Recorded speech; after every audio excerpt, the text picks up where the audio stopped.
Badia, do português Martim Campo. Aplicação numa frase. Uai, eu sou da Badia, tem base? Como crítica construtiva. Nossa, cê tá desperdiçada aqui na Badia. Como crítica não tão construtiva.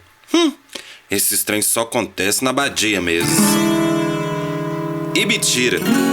Um moço chamava Ibe. Ele foi comer biscoito frito na casa de alguém. A pessoa disse: Ibe, tira um biscoito. Todos riram. E depois acharam que era um bom nome para um distrito. Bertzac. Apelido carinhoso de Alberto Isaacson. Ou do português, Albert Isaacson. Dizem que antes era conhecido como Parnamirim, que no Tupi-Guarani é Rio Pequeno. Buriti Grande. Um buriti pode ter em média de 20 a 35 metros de altura. O Buriti Grande tem cerca de 49 hectares. Se você nasceu ou escolheu algum desses lugares para viver, se você conhece ou pretende conhecer, seja bem-vindo ao podcast da Badia, o podcast cultural de Martim Campos.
Ô de casa, pode entrar. Meu nome é Léo Azevedo, tenho 23 anos. Mas talvez você me conheça por Léo, filho da Silvana, o menino que trabalhou na rádio. Ele estudou no Geral de Assis, era doidinho, metido artista. Enfim, eu criei esse podcast que fala sobre a cultura da cidade que nasci, cresci e tô aqui nesse exato momento da gravação. O projeto consiste em 6 episódios como esse, que você pode escutar a qualquer hora e em qualquer lugar, por aqui ou em outras plataformas. Inclusive, segue a nossa página no Instagram e Facebook para poder saber mais sobre o projeto e como acompanhá-lo, @podcastdabadia. Em cada um dos episódios, falamos sobre um tema, entrevistamos pessoas, compartilhamos ideias e divulgamos a nossa cultura local. Fazer a seleção dos temas não foi tarefa fácil. A nossa cultura é muito diversa, então seria impossível tratar de todos os temas em 6 episódios. Por isso, selecionei assuntos que são importantes para pensar nossa cultura e identidade local, mas eles não são os únicos. No primeiro episódio, vamos falar sobre os nossos patrimônios históricos culturais. No segundo episódio, o povo preto e sua ginga, vamos conversar sobre a capoeira e o movimento negro em Martim Campos. Falaremos sobre a história e luta dos cachixós no terceiro episódio. No quarto episódio, conversaremos sobre a infância e a cultura. No quinto episódio, vamos falar sobre a nossa forma de falar. E no sexto e último episódio dessa temporada, discutiremos sobre a tradição das benzedeiras e dos benzedeiros. Os episódios não seguem uma linha cronológica, então você pode escutar na sequência que preferir. Outro ponto importante é que esse projeto foi patrocinado com recursos da Lei Federal de Incentivo à Cultura, através do Prêmio Cultura e Desenvolvimento Local da Mostra da Diversidade Cultural Imagens da Cultura Popular, realizado pelo Favela É Isso Aí, ArcelorMittal, Secretaria Especial da Cultura do Ministério do Turismo e Governo Federal, Pátria Amada Brasil. Ufa! Acho que agora podemos começar.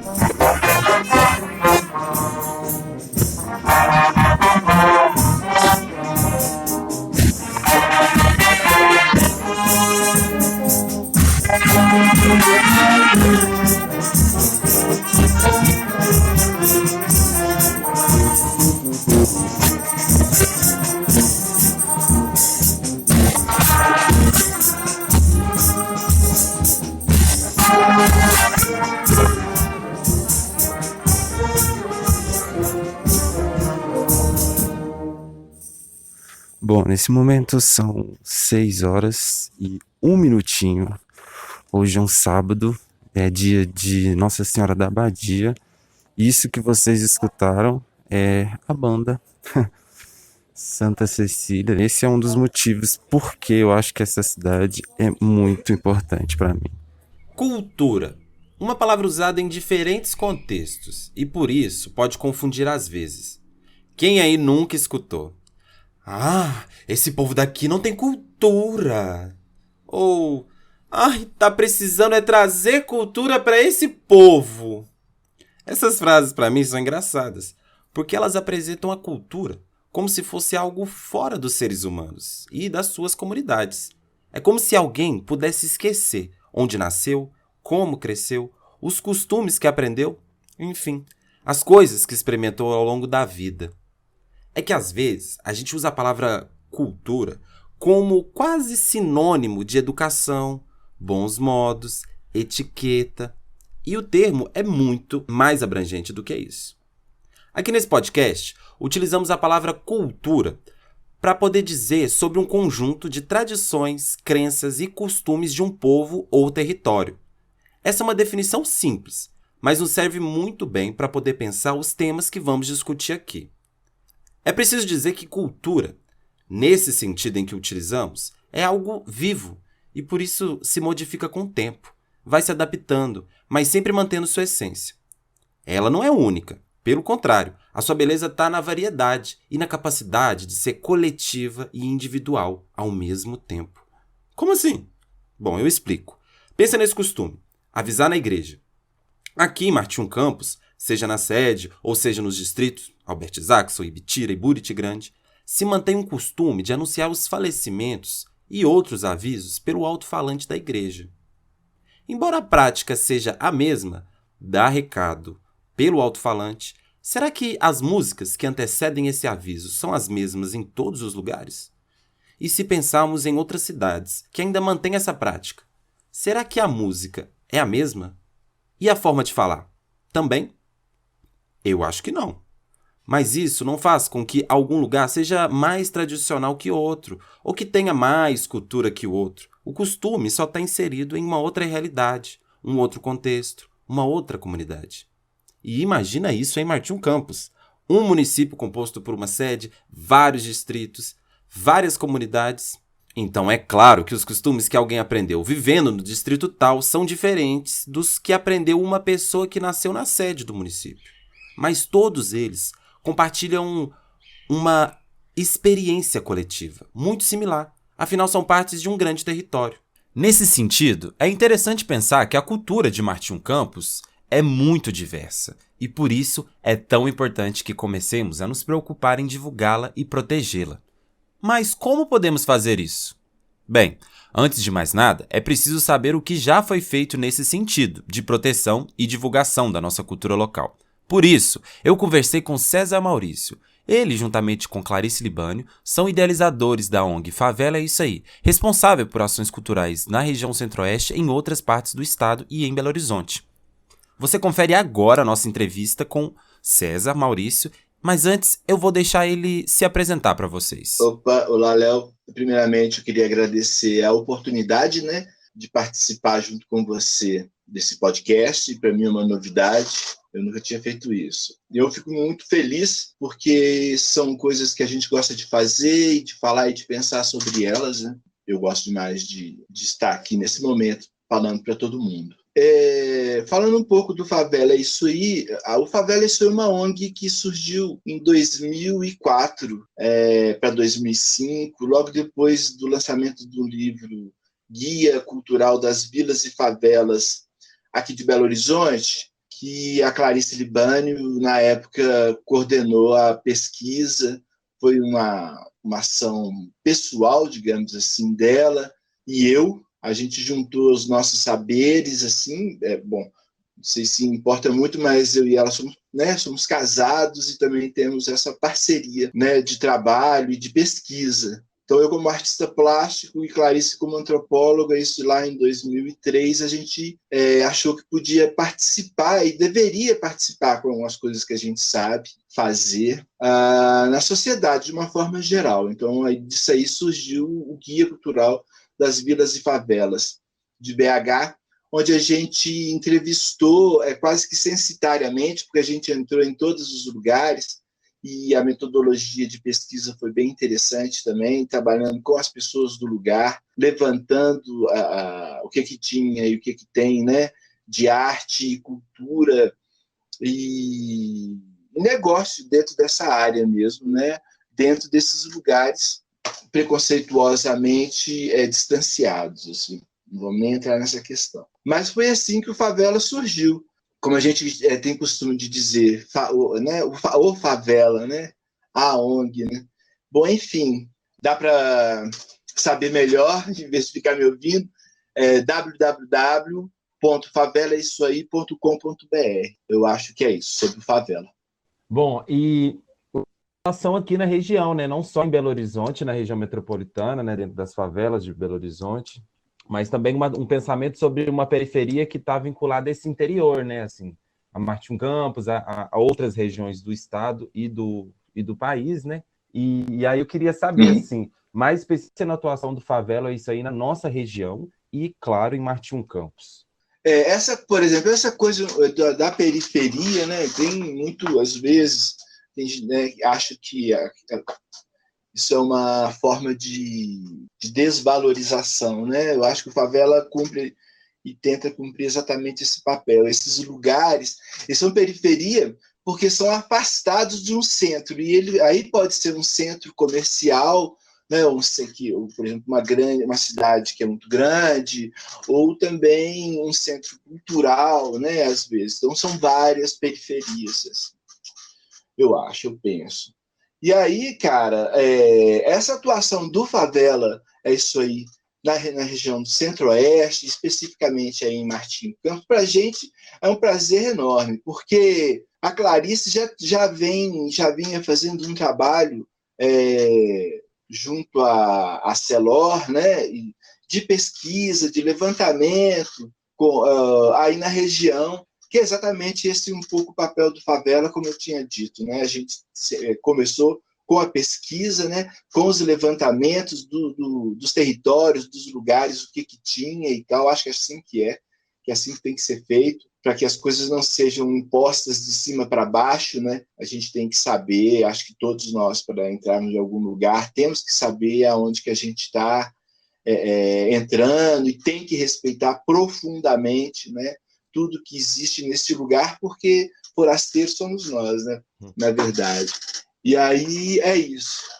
É sempre um grande prazer, porque a gente, para começar, conhece e fica vendo o que as pessoas estão fazendo e desenrolando para não deixar manifestações artísticas e culturais serem sucumbidas e engolidas, por exemplo, pela televisão ou outro tipo de coisa, a internet, ou seja, né? Ou por uma valorização exagerada em outros em outras áreas da cultura ou do fazer, né? Artístico. Então a gente encontra pessoas assim que são verdadeiros guerreiros, e aí a gente fica realmente muito emocionado e louco e amplamente interessado em continuar participando, né, de tudo isso, porque a gente tem certeza que tudo é feito no coletivo, né? A cultura e a arte de um lugar, ela é feita e construída coletivamente, né? Da pessoa que faz, da outra que acredita, aquela que produz, aquela que divulga, aquela que consome, né? E então é um conjunto. Isso dá para perceber que Martim Campos assim caminha, né? Fortemente. Então, eu não sei dados assim de quantas pessoas estão envolvidas no prêmio, né? Mas eu sei que são bastante gente. Bom, eu te respondo? Claro, e falando também sobre esse prêmio, né? a ideia, o nome, né, na verdade, que ele recebeu é Cultura e Desenvolvimento Local, assim. Você já deu uma pincelada sobre isso, mas eu queria saber mais. Como é que esses dois conceitos eles se relacionam, assim, né? Como que a cultura é também desenvolvimento local e como que o desenvolvimento local é também cultura? Sim, eu acho que até falei, né, na resposta anterior, acabo que passo por aí. Cultura e desenvolvimento local. Acho que a primeira coisa é a gente ter a certeza absoluta que cultura também é negócio, né? Ou seja, existem várias pessoas que vivem da cultura, porque produz cultura, né? A cultura ela é uma ferramenta que gera oportunidade em vários segmentos de trabalho, né?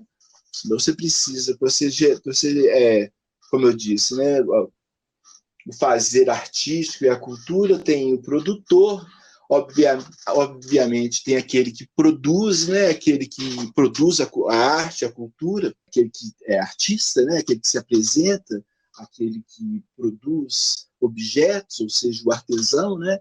Então, tudo que envolve o negócio em torno da cultura é desenvolvimento nesse aspecto, né? E por que o termo desenvolvimento local? É exatamente isso, para que a gente possa vislumbrar um futuro ou futuros onde as coisas caminham paralelas, né? Que nada seja só concreto, que nada seja só asfalto, não é verdade? Que nada seja só plantação de eucalipto, né? E que a televisão e a internet, esses meios de comunicação, são um lugar de cultura. São sim, mas basicamente mas especificamente são lugares de divulgação. A cultura se faz na rua, né? No dia a dia, né? Nas apresentações artísticas, e a construção de público é uma luta muito intensa para os fazedores de arte, né? Porque você precisa... Porque, na verdade, assim, eu tenho um pensamento. Quem está de fora e olha para o artista, ele está sempre vendo o artista, ou aquele que se envolve em cultura, e que às vezes ele é só colaborador, ele nem faz disso um negócio, ele é só colaborador. Mas aí é quem está de fora, o público, às vezes vê o artista como ele está fazendo aquilo porque ele não conseguiu fazer outra coisa, entendeu? Ou porque às vezes ele é até mesmo vagabundo, ou porque é sensível, né? Qualquer coisa desse tipo. E necessariamente não é isso. Cultura é um lugar também de se fazer negócios, né? Existem infinitas feiras espalhadas pelo mundo afora que tratam exatamente do poder da cultura como um negócio, um poder de reação diante de toda essa massificação de uma forma geral que a sociedade contemporânea, no meu entender, vive, né? A televisão e a internet prende muitas pessoas na frente, então elas tendem a não frequentar a rua, elas tendem a não fazer trocas, né? E assim vai. E você acha que, como cidadão, assim, como que a gente pode contribuir para a valorização e para a divulgação da nossa cultura local? Olha, eu acho, a primeira coisa, acho que nessa pergunta, como se ela se respondesse, né? Porque o que nós temos que fazer?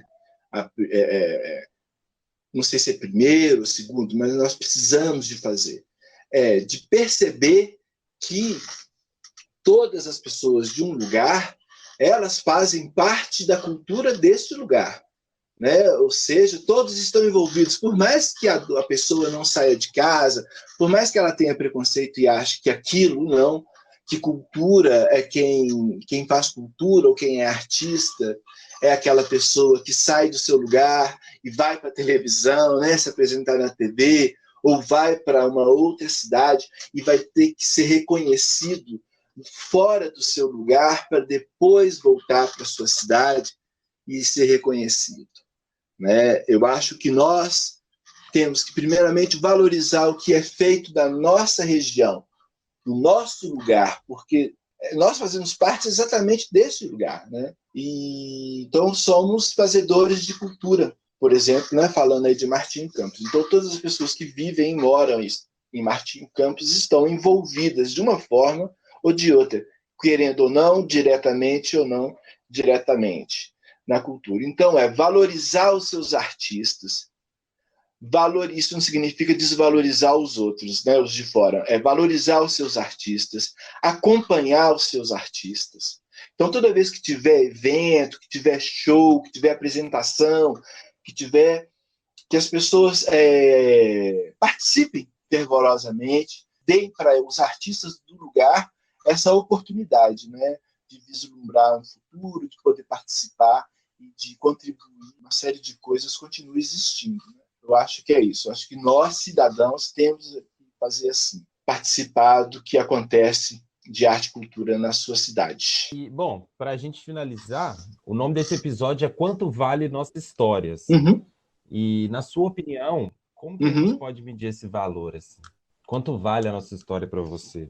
Em números, cifras, né? Eu acho que não sei. Em números, não sei, mas quanto vale a nossa história? A nossa história, por exemplo, se eu pensar eu como indivíduo e fizer um retrospecto, né, de tudo que eu vivi do zero até hoje, do tanto que eu me acompanhei, obviamente, ou que eu tenho ideia de que foi, etc. e tal, é porque eu preciso e tenho, para continuar vivendo, valorizar ao máximo o que eu já fiz. Obviamente, para que eu continue produzindo, trabalhando, acreditando em mim mesmo, né? E toda a história, mas toda a história vale a pena ser contada. Toda, de qualquer indivíduo, de qualquer lugar, de qualquer grupo, toda e qualquer história vale a pena ser ouvida, vale a pena ser contada. E que todos nós saibamos que a história do outro ela é muito importante para ele, mas é muito importante para a gente também, porque sociedade e tal, tudo isso aí é um coletivo, né? Aí eu acho que eu não consigo dizer números ou cifras, não sei, mas vale porque vale a vida, né? Eu acho que as coisas assim nesse lugar liso, vamos visualizar, né? Um lugar liso que não tenha trepidações, ondulações, que é isso que a arte ela faz esse papel, cumpre, né? Ela é provocadora, né? Ela sacode as coisas, né? Nas suas diversas formas, né? E é para isso que eu acho que a arte serve, para que a gente continue contando as nossas pequenas e grandes histórias. E aí pronto, eu acho que não precisa nem questionar se vale ou se não vale. Vale e vai valer sempre. Porque fora isso, eu acho que não existe muita coisa. Seria esse lugar, como eu disse, tentando visualizar esse lugar liso, né? Frio.